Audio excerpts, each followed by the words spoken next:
নমস্কার বন্ধুরা, অর্ণব কিডস চ্যানেলে সবাইকে স্বাগত। চলে এসেছি আজকে জমজমাট একটি নাস্তা রেসিপি নিয়ে, যেটি আপনারা বিকেলে চায়ের সাথেও খেতে পারবেন। সুজির পকোড়া। আপনারা দেখতে থাকুন আমি কিভাবে সুজির পকোড়া বানাই। স্কিপ না করে পুরো ভিডিওটা দেখুন। দেখুন, আজকে আমি সুজির পকোড়া বানানোর জন্য এখানে নিয়ে নিচ্ছি এই কাপের 1 কাপ মতো সুজি। এই পকোড়াটা খেতে কিন্তু খুব টেস্টি হয়। আর এখানে দিয়ে দেবো কুচিয়ে রাখা একটা পেঁয়াজ। দেখুন, এরকমভাবে আমি কুচিয়ে নিয়েছি একটা পেঁয়াজ, আর 2টো কাঁচা লঙ্কা কুচি দিয়ে দিলাম। দেখুন, আদা রসুন দুটো আমি একসঙ্গে গ্রেট করে রেখেছিলাম, দিয়ে দিলাম। আর দিয়ে দেবো এখানে অল্প পরিমাণে গরম মশলার গুঁড়ো, আর দেব চিলি ফ্লেক্স। দেখুন, এখানে চিলি ফ্লেক্স আমি দিয়ে দিচ্ছি অল্প পরিমাণে। আর দিয়ে দেবো গোলমরিচের গুঁড়ো। গোলমরিচের গুঁড়ো অল্প পরিমাণে আমি এখানে দিয়ে দিলাম। এরপর এখানে দিয়ে দেবো ফেটিয়ে রাখা 2 চামচ দই। দই থাকলে অবশ্যই দেবেন, দই দিলে বড়ার টেস্ট কিন্তু সুন্দর হয়। আর দিয়ে দেবো এখানে 2 টেবিল চামচ মতো চালের গুঁড়ো। চালের গুঁড়ো যদি আপনাদের কাছে না থাকে, আপনারা এখানে বেসনও ব্যবহার করতে পারেন। এরপর এখানে দিয়ে দেবো স্বাদ মতো লবণ। দেখুন, এখানে স্বাদ মতো লবণ আমি দিয়ে দিলাম। এই শুকনো উপকরণগুলো আমি খুব ভালোভাবে মিশিয়ে নেব। দেখুন, শুকনো উপকরণগুলি আমি খুব ভালোভাবে মিশিয়ে নিচ্ছি। দেখুন, শুকনো উপকরণগুলো খুব ভালোভাবে আমি মিশিয়ে নিয়েছি। এরপর এখানে আমি অল্প অল্প জল দিয়ে একটি মিশ্রণ তৈরি করে নেব। একবারে কিন্তু জল দেব না, অল্প অল্প করে দেখুন জল দিয়ে আমি কীরকম মিশ্রণটা তৈরি করি। দেখুন, অল্প অল্প করে জল দিয়ে আমি সুন্দর একটি মিশ্রণ এখানে বানিয়ে নিয়েছি। দেখুন, আমি ঠিক মিশ্রণটি এরকম বানিয়েছি। আপনারা দেখে বুঝতে পারছেন যে কতটা মোটা আর কতটা পাতলা আছে। ঠিক এরকম মিশ্রণ আপনাদেরকে বানিয়ে নিতে হবে। এরপর এটাকে আমি ঢেকে প্রায় 15 মিনিট পর্যন্ত রেখে দেবো। তাহলে কিন্তু সুজির দানাগুলো সুন্দরভাবে ফুলে উঠবে আর সেট হয়ে যাবে। তখনকে আমি এর জন্য একটা তড়কা বানিয়ে নেব। দেখুন, এটা ঢেকে রেখে দিচ্ছি। দেখুন, তড়কা প্যান আমি বসিয়ে দিয়েছি গ্যাসের মধ্যে। এরপর এখানে দিয়ে দেবো অল্প পরিমাণে তড়কার জন্য তেল। তড়কাতে দিয়ে দেবো হিং। হিং দিলে খুব সুন্দর একটা স্মেল আসে, তার জন্য এখানে আমি অল্প পরিমাণে হিং দিয়ে দিলাম। আর দিয়ে দেবো কারি পাতা অল্প পরিমাণে।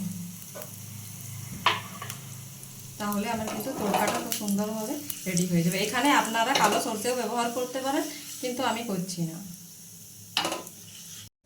দেখুন, আমার 15 মিনিট হয়ে গেছে। 15 মিনিট পর আমি ঢাকাটা খুলে নিচ্ছি।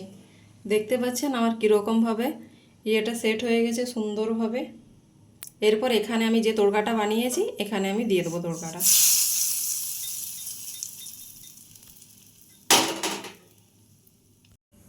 দেখুন, এরপর এটা আমি খুব ভালোভাবে তড়কাটা মাখিয়ে নেব। দেখতে পাচ্ছেন কত সুন্দর এটা আমার সেট হয়ে গেছে, আর সুজির দানাগুলো খুব সুন্দরভাবে ফুলে উঠেছে।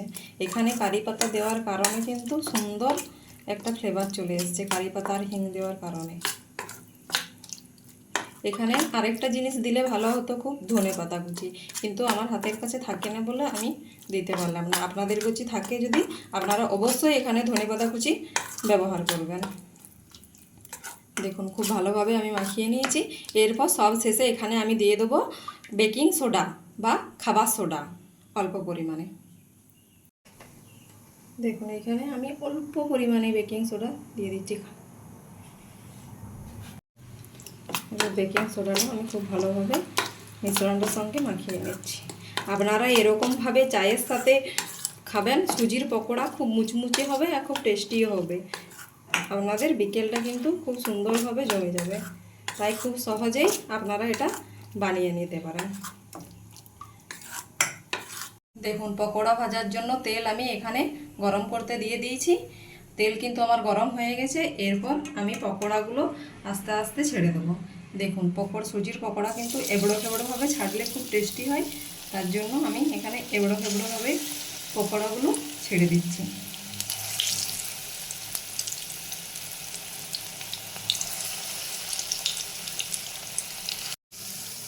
দেখুন পকোড়াগুলো কিন্তু আমি মিডিয়াম আঁচে খুব সুন্দরভাবে ভেজে নিচ্ছি। দেখুন পকোড়াগুলো কত সুন্দরভাবে ফুলে উঠছে আর কালারটাও কিন্তু আস্তে আস্তে চেঞ্জ হয়ে যাচ্ছে। এরপর পকোড়াগুলো আমি একটু উল্টে নেব। এখন পকোড়াগুলো আমি সুন্দরভাবে একটু একটু করে উল্টে নিচ্ছি। আপনারা কিন্তু চটজলদি এই বিকেলের নাস্তা হিসেবে এটি বানিয়ে নিতে পারেন।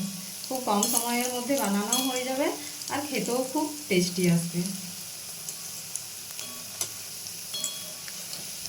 দেখুন আমার সুজির পকোড়া রেডি হয়ে গেছে। দেখতে পাচ্ছেন কত সুন্দর দেখতে লাগছে আর খুব মুচমুচেও হয়েছে।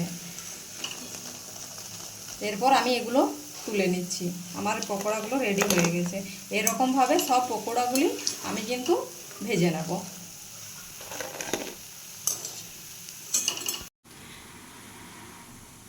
দেখুন আমার সুজির পকোড়াগুলো কিন্তু সব রেডি হয়ে গেছে। বাচ্চারা কিন্তু এটি সসের সাথে খুব সুন্দরভাবে খেতে পারবে আর বড়রা কিন্তু চায়ের সাথেও এটি খেতে পারে। তাই আজকে আমি বাচ্চাকে দেওয়ার জন্য সস দিয়ে পরিবেশন করে নিচ্ছি। আপনারাও ঠিক এরকমভাবে বানিয়ে বাচ্চাদেরকে খাওয়াতে পারেন। বাচ্চারা কিন্তু খুব খুশি হয়ে যাবে।